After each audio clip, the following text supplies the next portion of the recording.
High নমস্কার বন্ধু, আমি চন্দন মল্লিক। তোমরা দেখছো আমার ইউটিউব চ্যানেল। আমার ইউটিউব চ্যানেলে তোমাদের সকলকে স্বাগত। বন্ধুরা, তোমরা কেমন আছো? আশা করছি তোমরা সকলে খুব ভালো আছো। আমিও খুব ভালো আছি। বন্ধুরা, আজকে আমি 11ই নভেম্বর শিক্ষাচারী ও খেলা পেপার থেকে বাকি থাকা শেষ কারেন্ট অ্যাফেয়ার্সগুলো তোমাদের সঙ্গে আজকে আমি খুব সুন্দরভাবে আলোচনা করব।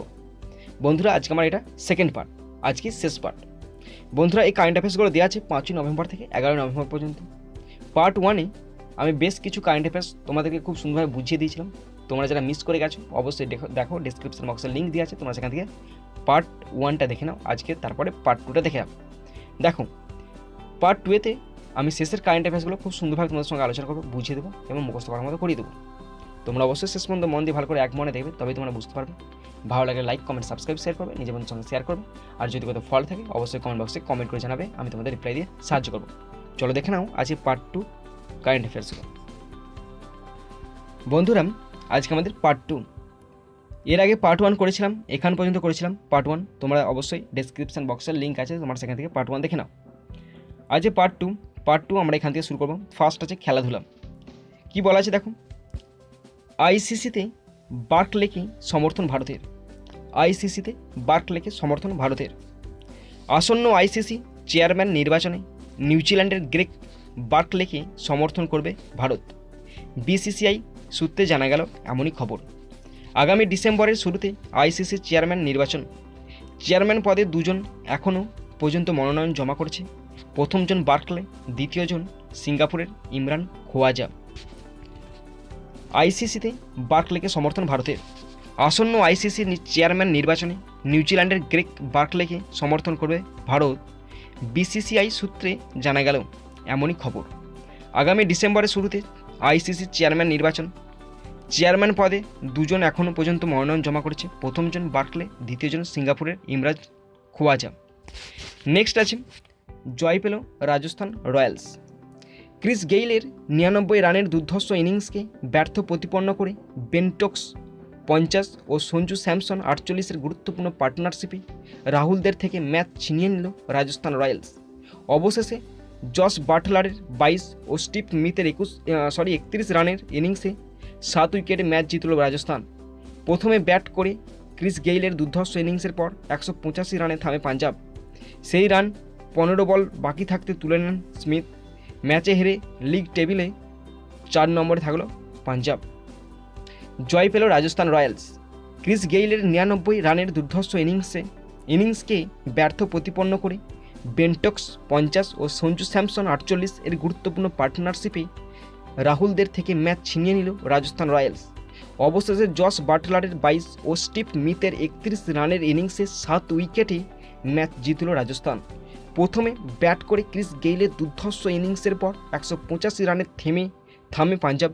সেই রান 15 বল বাকি থাকতে তুলে নেন স্মিথ। ম্যাচে হেরে লিগ টেবিলে 4 নম্বরে থাকল পাঞ্জাব। নেক্সট আছে মুম্বাইয়ের নবম জয় আইপিএলে।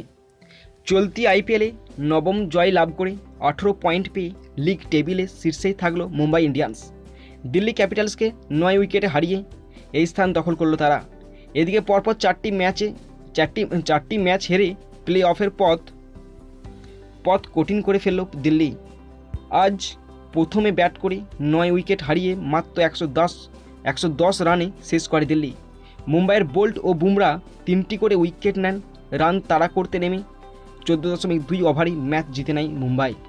72 রানের অপরাজিত ইনিংস খেলেন ঈশান কিষান। মুম্বাইয়ের নবম জয় আইপিএলে। চলতি আইপিএলে নবম জয় লাভ করে 18 পয়েন্ট পেয়ে লিগ টেবিলে শীর্ষেই থাকল মুম্বাই ইন্ডিয়ান্স। দিল্লি ক্যাপিটালসকে 9 উইকেটে হারিয়ে এই স্থান দখল করল তারা। এদিকে পরপর 4টি ম্যাচে হেরে প্লে অফের পথ কঠিন করে ফেলল দিল্লি।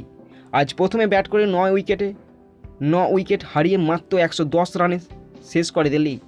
মুম্বাইয়ের বোল্ট ও বুমরা 3টি করে উইকেট নেন। রান তাড়া করতে নেমে 14.2 ওভারে ম্যাচ জিতে নেয় মুম্বাই। 72 রানে অপরাজিত ইনিংস খেলেন ঈশান কিষান। নেক্সট আছে মোরাতার জোড়া গোলের জয় জুভেন্টাসের। তো আলভারো মোরাতার জোড়া গোলে ফেরেন্স ভারোসকে বুধবার রাতে 4-1 গোলে হারিয়েছে ইতালিয়ান চ্যাম্পিয়নরা। মোরাতার জোড়া গোলের পর বদলি নামার খানিক পরেই ব্যবধান বাড়ান পাউলো দিবালা। অন্য গোলটি আত্মঘাতী। ফেরেন্স ভারোসের একমাত্র গোলদাতা ফ্র্যাঙ্ক বোলি 3 ম্যাচে 6 পয়েন্ট নিয়ে গ্রুপে দ্বিতীয় স্থানে রয়েছে বার্সেলোনা। মোরাতার জোড়া গোলে জয় জুভেন্তাসের। আলভারো মোরাতার জোড়া গোলে ফেরেন্স ভারোসকে বুধবার রাতে 4-1 গোলে হারিয়েছে ইতালিয়ান চ্যাম্পিয়নরা। মোরাতার জোড়া গোলের পর বদলি নামার খানিক পরেই ব্যবধান বাড়ান পাউলো দিবালা। অন্য গোলটি আত্মঘাতী।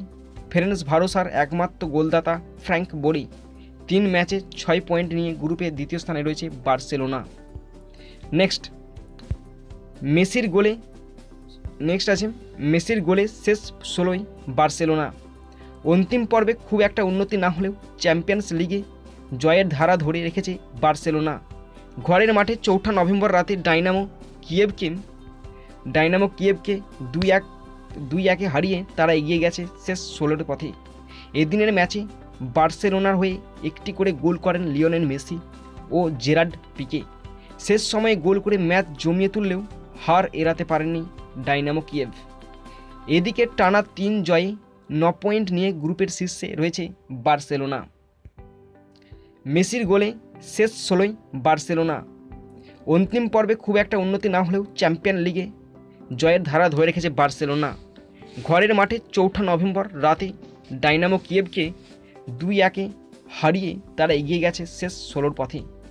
এদিনের ম্যাচে বার্সেলোনার হয়ে একটি করে গোল করেন লিওনেল মেসি ও জেরার্ড পিকে। শেষ সময়ে গোল করে ম্যাচ জমিয়ে তুললেও হার এড়াতে পারেনি ডাইনামো কিয়েভ। এদিকে টানা 3 জয়ে 9 পয়েন্ট নিয়ে গ্রুপের শীর্ষে রয়েছে বার্সেলোনা। নেক্সট আছে প্রয়াণ। ফার্স্ট দেখো নোবি স্টাইলস। ইংল্যান্ডের বিশ্বকাপ জয়ী ফুটবলার নোবি স্টাইলস প্রয়াত হলেন 30 অক্টোবর।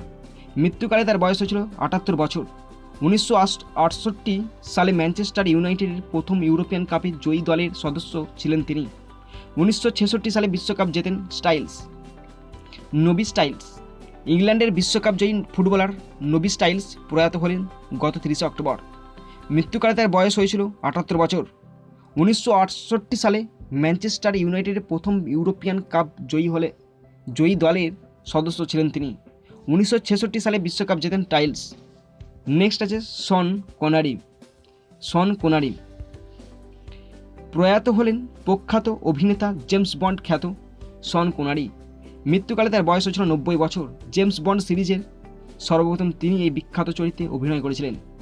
একজন স্পাইকে সুপারহিরো হিসাবে দর্শকের সামনে তুলে ধরেছিলেন শন। 1962 থেকে 1980 সাল পর্যন্ত বন্ড সিরিজের মোট 7টি ছবিতে অভিনয় করেছেন তিনি। 1988 সালে আনটাচেবল সিনেমায় পার্শ্ব চরিত্রে অভিনয়ের জন্য অস্কার পুরস্কার পান জেমস বন্ড খ্যাত শন কোনারি। প্রয়াত হলেন প্রখ্যাত অভিনেতা জেমস বন্ড খ্যাত শন কোনারি। মৃত্যুকালে তার বয়স হয়েছিল 90 বছর। জেমস বন্ড সিরিজের সর্বপ্রথম তিনি এই বিখ্যাত চরিত্রে অভিনয় করেছিলেন। একজন স্পাইকে সুপারহিরো হিসাবে দর্শকের সামনে তুলে ধরেছিলেন শন। 1962 থেকে 1980 সাল পর্যন্ত বন্ড সিরিজের মোট 7টি ছবিতে অভিনয় করেছিলেন তিনি। 1988 সালে আনটাচেবল সিনেমায় পার্শ্ব চরিত্রে অভিনয়ের জন্য অস্কার পুরস্কার পান। নেক্সট আছে দুলাল চন্দ্র সাঁতরা। প্রয়াত হলেন বিশিষ্ট শিক্ষক দুলাল চন্দ্র সাঁতরা। মৃত্যুকালে তার বয়স হয়েছিল 74 বছর। 4 নভেম্বর বেলভিউ নার্সিংহোমে তিনি শেষ নিঃশ্বাস ত্যাগ করেন। দ্বাদশ শ্রেণীতে জীববিদ্যার বই বলতে আজও ছাত্রছাত্রীরা দুলাল চন্দ্র সাঁতরার বই বোঝে। শুধু শিক্ষকতাই নয়, তিনি তৈরি করেছিলেন প্রান্তিক ও মৌলিক লাইব্রেরি। পরবর্তীকালে 2002 সালে তৈরি করেছিলেন নিজস্ব প্রকাশনা সংস্থা সাঁতরা পাবলিকেশন। দুলাল চন্দ্র সাঁতরা প্রয়াত হলেন বিশিষ্ট শিক্ষক দুলাল চন্দ্র সাঁতরা। মৃত্যুকালে তার বয়স হয়েছিল 74 বছর। 4 নভেম্বর বেলভিউ নার্সিংহোমে তিনি শেষ নিঃশ্বাস ত্যাগ করেন। দ্বাদশ শ্রেণীতে জীববিদ্যার বই বলতে আজও ছাত্রছাত্রীরা দুলাল চন্দ্র সাঁতরার বই বোঝে। শুধু শিক্ষকতাই নয়, তিনি তৈরি করেছিলেন প্রান্তিক ও মৌলিক লাইব্রেরি। পরবর্তীকালে 2002 সালে তৈরি করেছেন নিজস্ব প্রকাশনা সংস্থা সাঁতরা পাবলিকেশন। নেক্সট টপিক অর্থনীতি, ব্যাংকিং ও ব্যবসা বাণিজ্য। ফার্স্ট আছে 25 বছরে সর্বোচ্চ পতন সোনা বিক্রিতে রেকর্ড পতন হলো এবছর। গত 25 বছরে সর্বনিম্ন সোনা বিক্রি ও চাহিদার পরিমাণ বেড়েছে উৎসব মরশুমেও গত বছরের তুলনায় এই বছর 49% সোনা বিক্রি কমেছে। গোল্ড কাউন্সিলের রেকর্ড অনুযায়ী 1995 সালে সর্বনিম্ন 462 টন সোনা বিক্রি হয়েছিল। সমীক্ষা বলছে এই বছর 452 টন সোনা বিক্রি হতে পারে বলে অনুমান করা হচ্ছে। 2020 সালে বিশ্ববাজারেও সোনার চাহিদা 19% কম রয়েছে। 25 বছরে সোনা সর্বোচ্চ পতন সোনা বিক্রিতে রেকর্ড পতন হলো এবছর। গত 25 বছরে সর্বনিম্ন সোনা বিক্রি ও চাহিদার পরিমাণ বেড়েছে। উৎসব মরশুমে গত বছর তুলনায় এবছর 49% সোনা বিক্রি কমেছে। গোল্ড কাউন্সিলের রেকর্ড অনুযায়ী 1995 সালে সর্বনিম্ন 462 টন সোনা বিক্রি হয়েছিল। সমীক্ষা বলছে এই বছর 452 টন সোনা বিক্রি হতে পারে বলে অনুমান করা হচ্ছে। 2020 সালে বিশ্ববাজারেও সোনার চাহিদা 19% কম হয়েছে। নেক্সট আছে মুনাফা কমলো রিলায়েন্স ইন্ডাস্ট্রিজের। মুনাফা কমলো রিলায়েন্সের। এবছর জুলাই সেপ্টেম্বর ত্রৈমাসিকে লাভের পরিমাণ কমলো রিলায়েন্স ইন্ডাস্ট্রিজের। এই ত্রৈমাসিকে গত বছরের তুলনায় 15% লাভ কমেছে মুকেশ আম্বানি সংস্থার। শুধু তাই নয়, রিলায়েন্সের আয়েও ঘাটতি দেখা দিয়েছে। গত বছরের তুলনায় আয়ের ঘাটতি 24%। জানা গিয়েছে গত বছর এই ত্রৈমাসিকে রিলায়েন্সের মুনাফা হয়েছিল 11,262 কোটি টাকা। সেই পরিমাণ এবছর কম হয়েছে 9,567 কোটি টাকা। মুনাফা কমলো রিলায়েন্সের। এবছর জুলাই সেপ্টেম্বর ত্রৈমাসিকে লাভের পরিমাণ কমলো রিলায়েন্স ইন্ডাস্ট্রিজের। এই ত্রৈমাসিকে গত বছরের তুলনায় 15% লাভ কমেছে মুকেশ আম্বানি সংস্থার। শুধু তাই নয়, রিলায়েন্সের আয়েও ঘাটতি দেখা দিয়েছে। গত বছরের তুলনায় আয়ের ঘাটতি 24%। জানা গিয়েছে গত বছর এই ত্রৈমাসিকে রিলায়েন্সের মুনাফা হয়েছিল 11,226 কোটি টাকা, 11,262 কোটি টাকা। সেই পরিমাণ এবছর কমে হয়েছে 9,567 কোটি টাকা।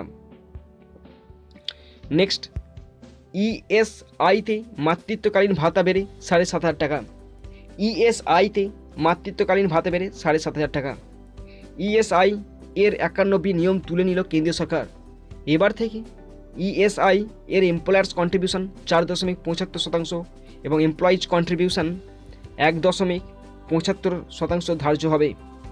শর্ত সাপেক্ষ মাতৃত্বকালীন ভাতার পরিমাণ 5,000 থেকে বৃদ্ধি পেয়ে হয়েছে 7,500 টাকা।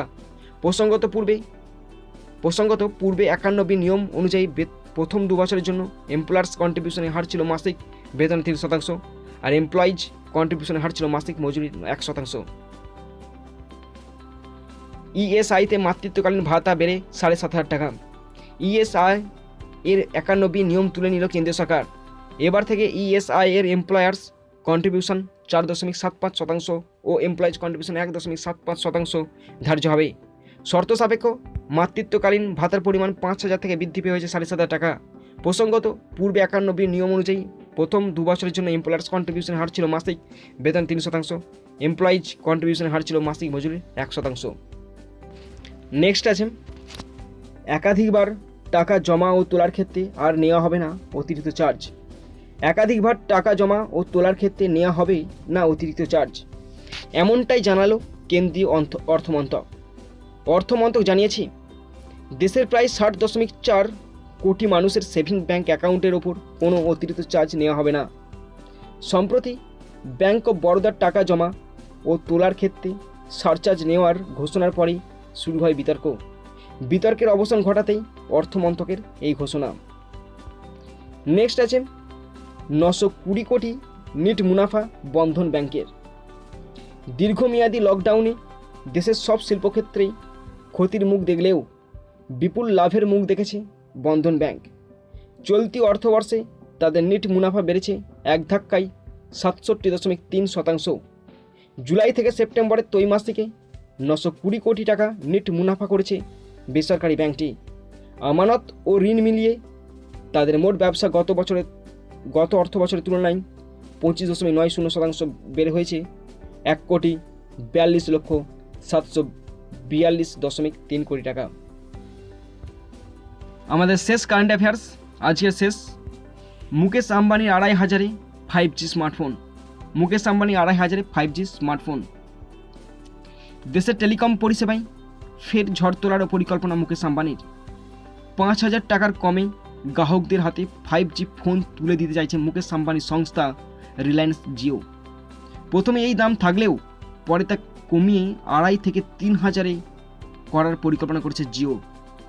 পুজোর মুখেই এই সুখবরে ইঙ্গিত পাওয়া গিয়েছে সংস্থার তরফে। 4G পরিষেবা চালু করে দেশের টেলিকম ব্যবসার ভুল পাল্টে দিয়েছিল মুকেশ আম্বানির সংস্থা। এবার সেই একই ছবি দেখা দিতে পারে 5G পরিষেবার ক্ষেত্রেও। জিওর এক শীর্ষকর্তা জানিয়েছেন, প্রথমেই সস্তার 5G ফোনের দাম রাখা হবে 5,000-এর কিছু কম। বিক্রি যত বাড়বে সেই দাম কমিয়ে 2,500-এর কাছাকাছি কিছু আসার পরিকল্পনা রয়েছে তাদের। যদিও সরকারিভাবে এ বিষয়ে কোনো বিবৃতি দেয়নি জিও। এদেশে 5G পরিষেবা এখনও চালু হয়নি। তবে এই প্রযুক্তির মোবাইল ফোনের দাম প্রায় 27,000 টাকা থেকে শুরু। টেলিকম বিশেষজ্ঞদের মতে 4Gর মতো যদি 5Gর প্রযুক্তিরও সস্তার ফোন বিক্রি শুরু করে জিও, তবে টেলিকম জয়েন্টগুলির মধ্যে ফের এক প্রস্ত লড়াই দেখা দিতে পারে। পাশাপাশি গ্রাহকদের কাছে খুলে যাবে 5G পরিষেবা গ্রহণের একাধিক দরজা। 43তম বার্ষিক সভায় রিলায়েন্স ইন্ডাস্ট্রির চেয়ারম্যান মুকেশ আম্বানির 2G মুক্তির ডাক দিয়েছেন। এই মুহূর্তে দেশে প্রায় 35 কোটি গ্রাহক 2G পরিষেবা ব্যবহার করেন। মূলত তাদেরকেই টার্গেট করেছেন মুকেশ আম্বানি সংস্থা জিও। তো বন্ধুরা, আশা করি তোমরা দেখলে আছে পার্ট 2। যদি তোমাদের ভালো লাগে অবশ্যই লাইক, কমেন্ট, সাবস্ক্রাইব, শেয়ার করবে, নিজের বন্ধুর সঙ্গে শেয়ার করবে। তো এখানে আমি ভিডিও শেষ করছি। সুন্দর থাকবে, সুস্থ থাকবে, টেক কেয়ার, থ্যাংক ইউ, জয় হিন্দ, বন্দে মাতরম।